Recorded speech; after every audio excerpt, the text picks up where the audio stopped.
Hello बच्चों, let's see the question. The question says side AB and AC and median AD of a triangle ABC are respectively proportional to sides PQ and PR and median PM of another triangle PQR. Show that triangle ABC is similar to triangle PQR.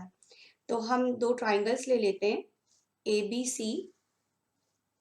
ये हो गया triangle ABC and this is your triangle PQR. इनमें हमें median भी बनानी है. अब median भी बना लेते हैं PQR. इसकी मीडियन है AD, इसकी मीडियन है PM. AD and PM are medians. Okay. और क्वेश्चन में क्या दे रखा है हमें कि AB और PQ, AC और PR और AD और PM प्रोपोर्शनल हैं. तो हम यहाँ पर ऐसे लिख सकते हैं AB upon PQ equal to AC upon PR equal to AD upon PM. This is given. Okay. अब इसमें हम कंस्ट्रक्शन करेंगे, थोड़ा सा मॉडिफाई करेंगे अपने डायग्राम को. कंस्ट्रक्शन देखिए हम क्या करने जा रहे हैं. AC के पैरेलल एक लाइन हम ड्रॉ करेंगे D से जाती हुई, कुछ इस तरह से. ये पॉइंट हमने ले लिया E. ठीक है. DE और AC पैरेलल हैं. सेम इस वाले ट्राइंगल में ये एक लाइन हमने M से जाती हुई ले ली, ये पॉइंट F मान लिया, MF और PR पैरेलल हैं. तो हमने क्या किया, हमने ड्रॉ किया DE parallel AC and MF parallel PR. Okay. अब यहाँ पर देखिए ट्राइंगल ABC को देखते हैं. D BC का मिड पॉइंट है. ठीक है. D BC का मिड पॉइंट है क्योंकि ये मीडियंस थी. तो D जब BC का मिड पॉइंट है और DE और AC एक दूसरे के पैरेलल हैं, तो मिड पॉइंट थ्योरम का कन्वर्स ये कहता है कि अगर D मिड पॉइंट है और DE और AC पैरेलल है, तो ये जो DE जिस पॉइंट पर मिल रही है ना AB से, जो कि पॉइंट E है, ये मिड पॉइंट होना चाहिए AB का. ओके. तो E मिड पॉइंट होना चाहिए AB का. मीन्स BE और EA बराबर हो जाएंगे और DE हाफ हो जाएगी AC की, क्योंकि पैरेलल है. ओके. ये पैरेलल है और ये E मिड पॉइंट हो गया, तो ये AC की क्या हो जाएगी, हाफ. तो हम यहाँ पर converse of mid point theorem use करेंगे. तो ये हो गया D is mid point of BC और DE है पैरेलल किसके, AC के. So by converse of mid point theorem हम क्या लिख सकते हैं, E is mid point of AB. तो E AB का मिड पॉइंट हो गया. फिर से जरा डायग्राम को देख लेते हैं. अब D भी मिड पॉइंट है और E भी मिड पॉइंट है. तो मिड पॉइंट थ्योरम क्या कहती है कि DE AC की हाफ होनी चाहिए, है ना. So by mid point theorem we can say again by mid point theorem, by mid point theorem हम ये कह सकते हैं कि DE will be half of AC. And by the same process दूसरे ट्राइंगल में हम ये लिख सकते हैं. सिमिलरली अगर हम दूसरे वाले ट्राइंगल PQR को लेते हैं तो FM will be half of PR. ठीक है.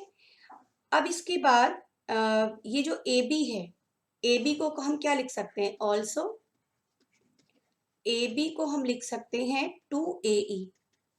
ले सकते हैं ना AB को 2AE, क्योंकि E मिड पॉइंट था. और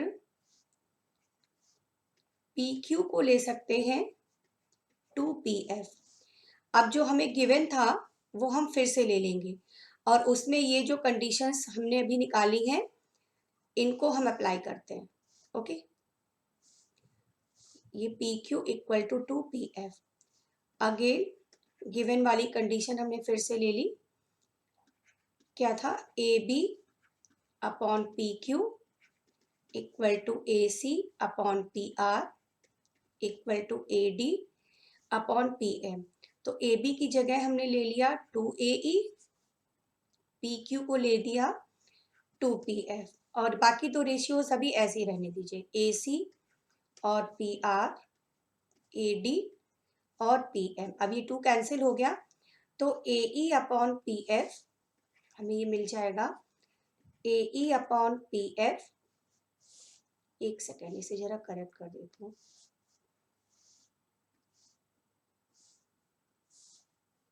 ए E upon P F equal to A C upon P R equal to A D upon P M. तो अगर हम ट्राइंगल ए डी ई और पी एम एफ की बात करें तो उसके तीनों जो हमारे करस्पॉन्डिंग साइड्स हैं उनके रेशियो सेम आ गए। जब इनके रेशियो सेम आ गए, so by S S S similarity, by S S S similarity अब हम ये कह सकते हैं कि triangle A D E similar हो जाएगा ट्राइंगल पी एम एफ की। और सिमिलर ट्राइंगल में करस्पॉन्डिंग एंगल्स कैसे होते हैं, सेम होते हैं। Okay, so corresponding angles will be same. तो हम इस तरह से मान सकते हैं ना कि अगर करस्पॉन्डिंग एंगल सेम हो गए दोनों ट्राइंगल्स में, means angle E A D बराबर हो जाएगा एफ पी एम के। इन दोनों को हमने मान लिया एंगल 1। ओके, और एंगल ए ई डी ये बराबर हो जाएगा, ए ई डी बराबर हो जाएगा पी एफ एम के, पी एफ एम के। इनको हमने मान लिया एंगल 2। ठीक है, अब इसके बाद एक और एंगल हम सपोज कर लेते हैं, angle D A C. Let angle D A C, इसे मान लिया एंगल 3, और angle F D A C को हमने मान लिया 3, और M P, angle M P R इसको मान लिया 4। ओके, ये सारे एंगल्स अपने डायग्राम के अंदर भी हम मेंशन कर देते हैं।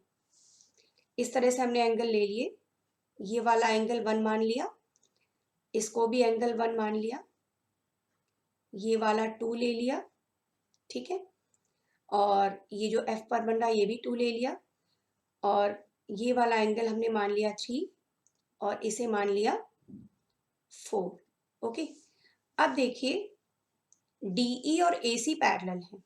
जब डीई और एसी पैरेलल हैं तो एक कंडीशन होती है, यहाँ पर मैं बता देती हूँ कि दो पैरेलल लाइंस को कोई ट्रांसवर्सल लाइन अगर कट करती है तो एक ही साइड पर जो इंटीरियर एंगल्स बनते हैं, जैसे ये बनी हुई है पोजीशन है ना, तो इन दोनों एंगल्स का जो सम होता है ये 180 डिग्री होता है। तो ऐसे कुछ तो यहाँ भी है, डीई और एसी पैरेलल है, तो एक साइड पर तो एंगल 2 बना, दूसरे साइड पर पूरा एंगल क्या बन रहा है, ये 1 + 3। तो ये पूरा सम क्या हो जाएगा, 2, 1 और 3 का सम कितना हो जाएगा, 180 डिग्री। इसी तरह इस वाले ट्राइंगल में भी 2, 1 और 4 इनका सम क्या हो जाएगा, 180 डिग्री। ऐसे एंगल्स कहलाते हैं को इंटीरियर एंगल्स। ओके, तो चलिए अब ये कंडीशन भी हम अप्लाई कर लेते हैं। Now DE parallel to AC, तो angle A E D plus E A C ये 180 डिग्री हो जाएगा।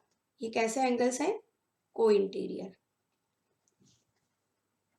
दीज आर को इंटीरियर एंगल्स। ठीक है, अब ए ई डी का मतलब, अब इन एंगल्स की जो न्यूमेरिकल वैल्यू हमने यहाँ सपोज की ना वो पुट कर देते हैं, 2, 1, 3, ये सम आ गया 180 डिग्री। इसी तरह से दूसरे वाले ट्राइंगल को अगर हम लेते हैं तो हम ये लिख सकते हैं 2, 1 और 4, ये सम भी 180 डिग्री। तो इसे मान लेते हैं फर्स्ट, इसे मान लेते हैं सेकंड। तो by equation 1 and equation 2,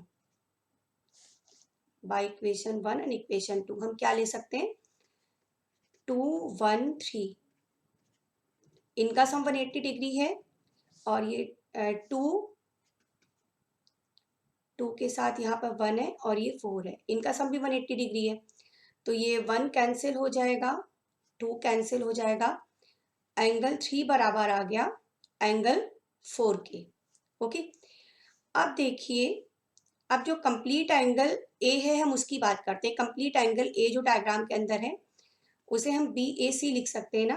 BAC क्या शो कर रहा है, 1 + 3 है ना।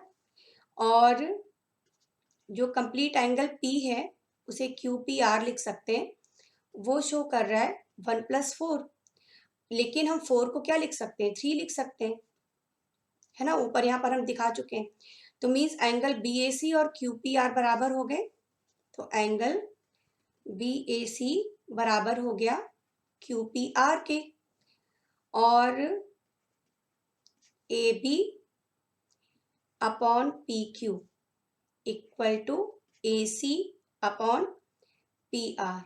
ये तो वही जो गिवन था हमने उसमें से ले लिया।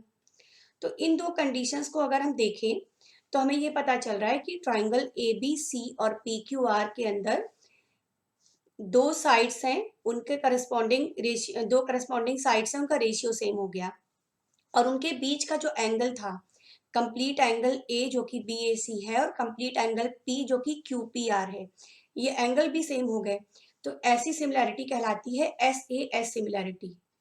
सो बाय SAS सिमिलैरिटी अब हम ये कह सकते हैं कि ट्राइंगल ABC ये सिमिलर हो गया ट्राइंगल PQR के, and this is what we want to prove here. Okay, hope you understand it well. Thank you.